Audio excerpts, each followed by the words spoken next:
The phone call came on a Tuesday morning, and I knew immediately something was terribly wrong. My sister's voice was barely a whisper, broken by sobs that seemed to come from the depths of her soul. "David, the doctors, they're saying something is very wrong with the baby. They don't know what it is, but they're saying he can't move. They're saying he might never be able to move." I felt my world tilt on its axis. My nephew, little Thomas, born just 3 days earlier, was facing a diagnosis that no parent should ever have to hear. The words hung in the air like a death sentence, final and absolute. I drove to the hospital in a daze, my hands gripping the steering wheel so tightly my knuckles turned white. The drive that normally took 30 minutes felt like hours. My mind raced with questions, with fears, with desperate prayers to a God I wasn't even sure was listening. When I arrived at the neonatal intensive care unit, I found my sister Jennifer sitting beside a small incubator, her face ravaged by grief and exhaustion. She looked like she had aged a decade in just 72 hours. My brother-in-law, Michael, stood behind her with his hand on her shoulder, both of them looking hollow, as if the news had somehow drained them of their very essence. Inside the incubator lay Thomas, impossibly tiny, his delicate features serene, his body completely still. He looked peaceful, angelic even, but that peace was a cruel illusion. Beneath that perfect exterior lay a tragedy that would define his entire life. The doctors had run every test imaginable. MRI scans that revealed nothing conclusive.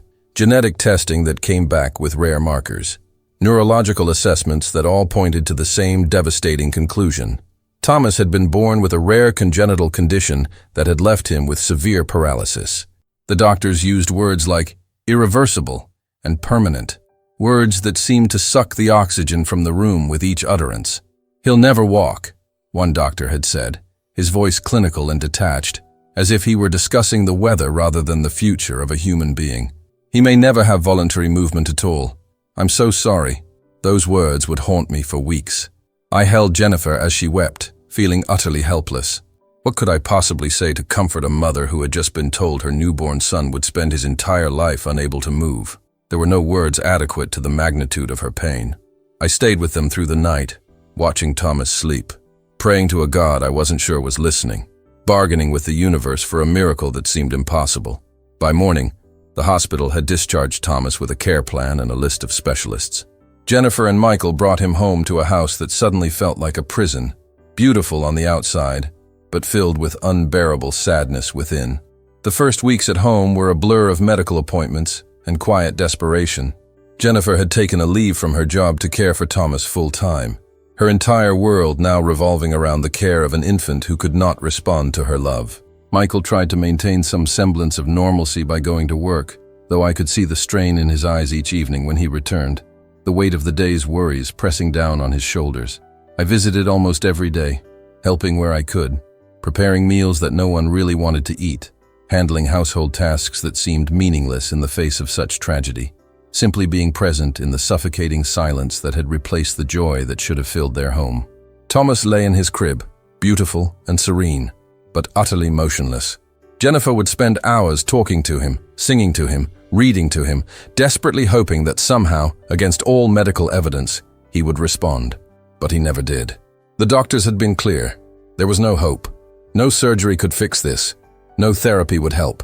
Thomas would live his entire life unable to move, unable to experience the simple joys that most of us take for granted, unable to run, to play, to dance, to embrace his mother. The weight of that reality was crushing. One afternoon, as I sat in their living room watching Jennifer gently turn Thomas to prevent pressure sores, a heartbreaking necessity that emphasized his complete inability to move himself, I heard a sound at the back door. A scratching, tentative and soft, almost apologetic. Michael went to investigate and returned with a shocked expression. "There's a dog out here," he said. "A stray, I think. He looks like he's been on the streets for a while." I followed him to the back patio and saw the most pitiful creature I'd ever laid eyes on. A medium-sized mixed breed, his coat matted and dirty, his ribs visible through his thin frame like a xylophone. He was clearly malnourished, clearly suffering. But his eyes were intelligent and kind, filled with a sadness that seemed to mirror our own. "We can't keep him," Jennifer said immediately, though her voice wavered with uncertainty. "We have enough to deal with." But the dog didn't leave. He stayed on the patio, watching us through the glass door with an intensity that was almost unsettling. Michael, moved by something he couldn't quite articulate, brought the dog some food and water. The stray ate gratefully, then lay down on the patio, his eyes never leaving the house, never leaving Thomas. Days passed, and the stray became a fixture in our lives. We named him Scout, though none of us had formally decided to keep him. He simply became part of our routine, sleeping on the patio, eating the meals Michael left for him, watching us with those penetrating eyes that seemed to see into our very souls. Jennifer remained resistant to the idea of keeping him, her focus entirely on Thomas and his care. But something strange began to happen.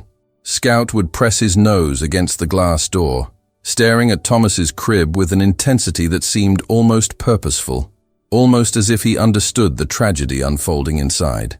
When we let him inside, which we did more and more frequently, he would go directly to Thomas's crib and simply lie beside it, his gaze never wavering from the tiny infant. It was odd, certainly, but in the midst of our grief, it was also oddly comforting. There was something about Scout's unwavering presence that seemed to anchor us, to remind us that we weren't entirely alone in this darkness. One evening, as I sat watching Scout beside Thomas's crib, I noticed something peculiar. Scout would occasionally nudge the crib with his nose, a gentle, almost reverent action, as if he were trying to communicate something important. And each time he did, I could have sworn I saw the tiniest movement in Thomas's arm. But it was so faint, so fleeting, that I immediately dismissed it as my imagination, my desperate hope playing tricks on my mind. I didn't mention it to Jennifer or Michael. What would I say? That a stray dog was somehow triggering movement in a child the doctor said would never move. It sounded absurd, the desperate fantasy of a man grasping at straws. Yet I found myself watching more carefully, my eyes glued to Thomas whenever Scout was near. The pattern continued night after night. Scout would nudge, and Thomas would twitch. It was so subtle that I wondered if anyone else could see it. But I knew what I was witnessing. I knew it was real.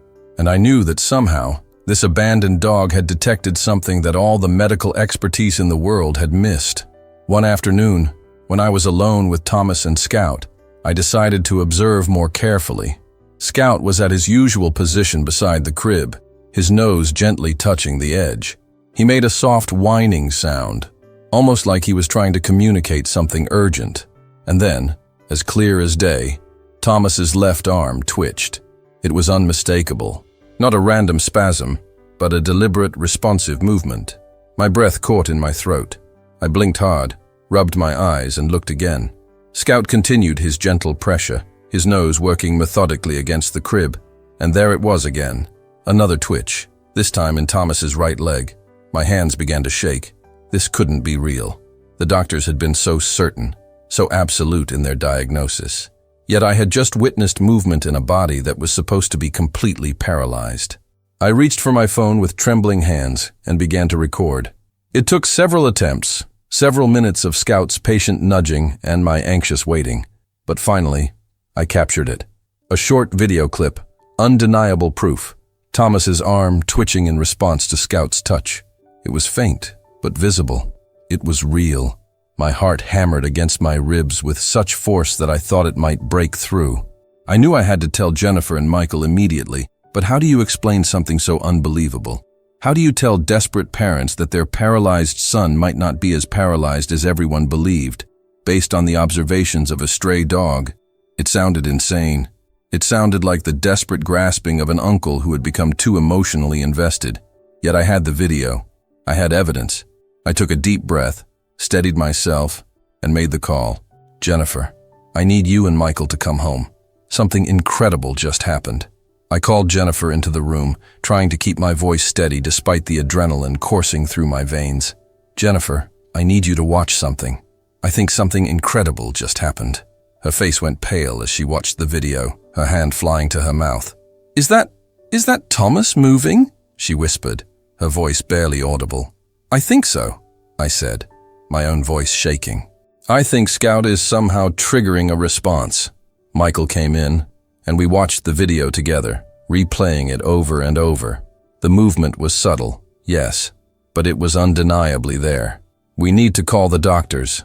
Michael said, his voice filled with a mixture of hope and disbelief. "We need to show them this." That night, we couldn't sleep. We sat in the living room, watching Scout beside Thomas's crib, waiting for morning to come. Every time Scout nudged, we held our breath, hoping to see that miraculous twitch again. And it came, again and again, each time filling us with a mixture of hope and disbelief. How was this possible? How could a stray dog detect something that the most advanced medical equipment had missed? The questions swirled in my mind, but I didn't have answers. All I knew was that something extraordinary was happening, something that defied explanation. By the time morning came, we had watched the video hundreds of times, and we had witnessed the movement dozens more. There was no doubt left. Thomas was moving. Against all odds, against all medical evidence, my nephew was moving. The hope that had been extinguished when we first heard the diagnosis began to kindle again, fragile and tentative, but undeniably present. I looked at Scout, sleeping peacefully beside Thomas's crib, and I understood that this dog had given us something priceless, a second chance. The next morning we were at the hospital, a whirlwind of nervous energy and desperate anticipation. Dr. Patterson, Thomas's primary neurologist, listened patiently, but her expression remained guarded, professional, skeptical. "David, Jennifer, Michael," she said, her voice calm but firm. "I understand your hope. I truly do. But a spontaneous twitch, even if observed, doesn't necessarily change the diagnosis of complete paralysis. We've done extensive testing. The results were definitive. But what if it's not spontaneous?" I interjected, my voice surprisingly steady, despite the nervousness coursing through me. "What if Scout is detecting something? What if he's triggering a response that your equipment missed?" I explained Scout's consistent behavior, the specific movements, the precise response, the weeks of observation. Dr. Patterson raised an eyebrow, a hint of curiosity replacing her skepticism. "A dog, you say?" she mused, her clinical demeanor softening slightly. "Well, this is certainly unconventional, but I suppose we can accommodate a furry assistant, given the circumstances. It's highly irregular, but I'm intrigued." I showed her the video, and her expression shifted. She watched it multiple times, her professional skepticism gradually giving way to genuine interest. "This is remarkable," she said finally. "I've never seen anything quite like this. The movement is subtle, but it's definitely there, and the consistency of the response to the dog's touch is extraordinary." She paused, her mind clearly working through the implications. "I want to bring Scout into the examination room. I want to observe this myself, with all our equipment monitoring Thomas's responses. If this is real, if Scout is somehow triggering nerve activity that we missed, we need to understand how and why." With special permission from hospital administration, Scout was brought into the examination room. He seemed to understand the importance of his role, his usual street dog wariness replaced by a focused determination that was almost eerie. Thomas lay on the examination table, surrounded by medical equipment, monitors, and the watchful eyes of Dr. Patterson and her team. The doctors watched, their faces a mixture of professional curiosity and thinly veiled doubt. Scout, without prompting, without any direction from us, trotted to Thomas's side, his nose unerringly finding the infant's left arm. He nudged with the same gentle pressure he'd been using for weeks. We all held our breath, and then, a clear, unmistakable twitch. It happened again and again. The doctors exchanged glances, their skepticism slowly giving way to astonishment. Dr. Patterson leaned forward, her eyes narrowing as she studied the monitors.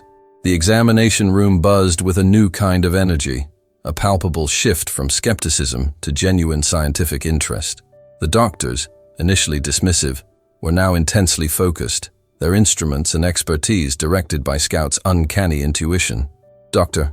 Patterson, her brow furrowed in concentration, began a series of targeted tests on Thomas's limbs, specifically the areas Scout had been nudging with such precision. She used a small reflex hammer, then a nerve stimulator, her eyes fixed on the monitors, watching for any response.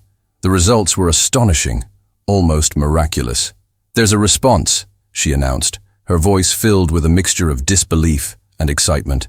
"A clear, albeit weak, nerve impulse in multiple pathways. This is extraordinary." She explained that Thomas's original diagnosis, while largely accurate for his overall condition, had missed a crucial detail. A rare congenital anomaly had caused severe compression of multiple nerve pathways, but the nerves themselves weren't completely dead. Tiny, almost imperceptible segments were still viable, capable of transmitting signals if stimulated precisely. Scout, with his heightened senses and intuitive understanding, had somehow detected these minute areas of residual nerve function. It was a medical revelation, a missed diagnosis that had condemned Thomas to a life of complete paralysis. But now, there was hope. A surgical procedure could decompress the nerves, potentially restoring function. The room erupted in gasps and relieved tears. Dr. Patterson turned to us, her professional demeanor cracking to reveal genuine emotion. "I've been practicing neurology for 30 years, she said, her voice thick with emotion, "and I have never seen anything like this. This dog has detected something that our most advanced diagnostic equipment missed. This is not just remarkable. This is a miracle," Jennifer sobbed, burying her face in Michael's shoulder. Michael held her, tears streaming down his own face. I stood there watching Scout, understanding that this abandoned dog had just given my family something priceless: hope. The doctors immediately began planning the surgical procedure. They explained that the surgery would be delicate and complex, requiring precision and expertise, but they were optimistic. If they could successfully decompress the affected nerves, Thomas might have a chance at normal development. It was a chance that, just hours earlier, we didn't think existed. The decision was made swiftly, with a sense of purpose and hope that had been absent since Thomas's birth. He would undergo surgery to decompress the affected nerves, a delicate and complex procedure that carried its own risks, but offered the possibility of restored function. Jennifer and Michael, their faces pale but resolute, gave their consent without hesitation. I stood by them, offering what comfort I could, while Scout, sensing the gravity of the moment, lay quietly at our feet, his presence a quiet comfort. The day of the surgery was agonizing. We waited in the sterile hospital waiting room, the clock ticking by with excruciating slowness. Every minute felt like an hour. Jennifer clutched Michael's hand, her knuckles white with tension. I tried to distract them with stories of Scout's antics, his street dog wisdom, his unwavering devotion to Thomas, but our thoughts were all with the tiny infant, vulnerable on the operating table. Scout, surprisingly calm, despite the tension, rested his head on my lap, his presence a quiet comfort. I stroked his fur, feeling the warmth of his body, grateful for his steadiness in this moment of uncertainty. Hours passed. The waiting was torture. I found myself praying, something I hadn't done in years. I prayed for Thomas, for the surgeon's steady hands, for a miracle. I prayed for Scout, for the extraordinary gift he had given us. Finally, after what felt like an eternity, Dr. Patterson emerged from the surgical suite, her face tired but smiling. "The surgery was a success," she announced, her voice filled with relief and professional satisfaction. "The compressions were severe, but we were able to decompress all the affected nerves. It will be a long road to recovery, and we can't guarantee full restoration of function. But the pathways are open. The nerves have the opportunity to heal." A collective gasp of relief filled the room, followed by tears of joy. It was a miracle, a second chance, a gift that had seemed impossible just weeks before. Jennifer embraced Michael, both of them crying openly. I held Scout close, feeling his warm body against mine, understanding that this remarkable dog had given them something priceless: hope, and now, a real chance at a normal life for Thomas. The first signs of improvement were subtle, almost imperceptible, but they were there. A week after surgery, during a physical therapy session, Thomas's left arm twitched, a deliberate, albeit weak, movement. It was the most beautiful sight I had ever witnessed. The physical therapist, a kind woman named Sarah, gasped. "Did you see that?"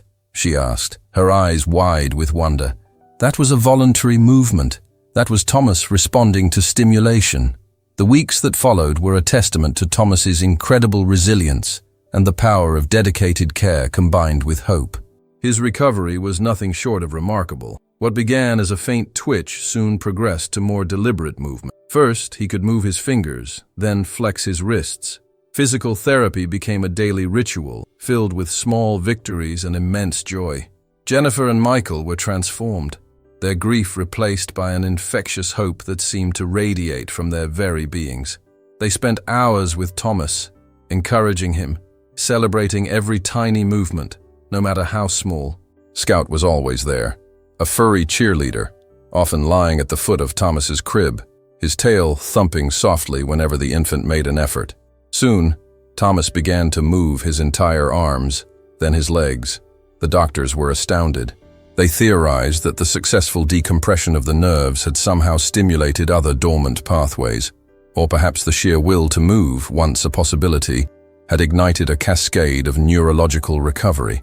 I watched it all unfold, my heart swelling with pride and wonder. My role as an uncle had always been about providing love and support, but this was different. I had witnessed a true miracle, guided by the intuition of a stray dog. Scout had become more than a pet. He had become a symbol of hope, a living reminder that miracles do happen. 6 months later, the nursery was no longer a sterile ward, but a vibrant, joyful space filled with the sounds of a thriving infant. Thomas, now 6 months old, was reaching developmental milestones that doctors had declared impossible. He was lifting his head, rolling over, and showing all the signs of a healthy, developing baby. His laughter filled the house, a sound that once seemed impossible, a gift that had seemed beyond reach. Scout, now a beloved member of the family, was always by Thomas's side, his tail wagging furiously whenever the infant giggled or achieved a new milestone. Their bond was extraordinary, a silent understanding forged in the crucible of despair and hope. My life, too, had changed forever. I began advocating for animal-assisted medical observation, sharing Thomas's story with medical professionals and families facing similar situations. The family's gratitude towards Scout was boundless. They had officially adopted him, giving him the home and love he so desperately deserved. Scout had gone from being a stray, abandoned and alone, to being a hero, a miracle worker, a beloved family member. When people asked me how I could explain Scout's extraordinary ability to detect Thomas's condition, I simply smiled. Some things, I'd say, are beyond our understanding. Some things are simply miracles. This experience taught me that intuition, especially animal intuition, can sometimes see what science misses. It taught me that hope is a powerful force, even when all seems lost. And it taught me that the most profound changes often come from the most unexpected places, from a stray dog with kind eyes and a heart full of love. Thomas's story is a testament to the extraordinary connections that exist between all living beings, a reminder that sometimes the greatest healers come to us when we need them most, and that miracles, in their own quiet way, do happen. Looking back on everything that has transpired, I am filled with gratitude. Gratitude for Scout's inexplicable intuition, for Dr. Patterson's willingness to listen and investigate the unconventional, for Thomas's incredible resilience, and for my sister and brother-in-law's unwavering love and determination. The journey from despair to hope, from a diagnosis of permanent paralysis to a thriving, developing child, has been nothing short of extraordinary.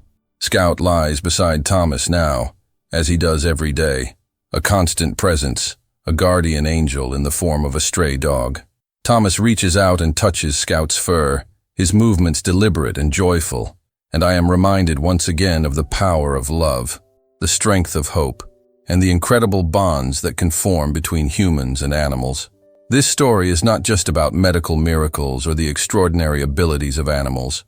It is about the human spirit, about our capacity to hope even when hope seems impossible, about our willingness to believe in the extraordinary. It is about Scout, a dog that nobody wanted, that nobody believed in, that nobody thought could matter. And yet, this dog changed everything. He gave us back our future. He gave Thomas a chance at life. He gave our family a second chance at happiness. And in doing so, he taught us all a profound lesson about the value of compassion, the power of intuition, and the extraordinary miracles that can happen when we open our hearts to the unexpected.